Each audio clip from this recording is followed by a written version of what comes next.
ആത്മാവാം ദൈവമേ വരണേ, എൻ്റെ ഉള്ളിൽ വസിക്കാൻ വരണേ. മകനെ, നീ തകർന്നവനാണ്. മകളെ, നീ തകർന്നവളാണോ?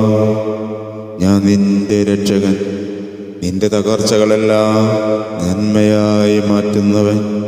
സങ്കീർത്തനം 91-16 തിരുവചനം ഇപ്രകാരം എഴുതപ്പെട്ടിരിക്കുന്നു: എൻ്റെ രക്ഷ ഞാൻ അവനെ കാണിച്ചു കൊടുക്കും. നിനക്കെതിരെ വരുന്ന ശത്രുക്കളെ നിന്റെ മുൻപിൽ വെച്ചു കർത്താവ് തോൽപ്പിക്കും. നിനക്കെതിരായി അവർ ഒരു വഴിയിലൂടെ വരും, 7 വഴിയിലൂടെ പലായനം ചെയ്യും. ദാഹിച്ചു നിന്നെ ഞാൻ തേടുന്നു, സ്വർഗം തുറന്നിറങ്ങി നീ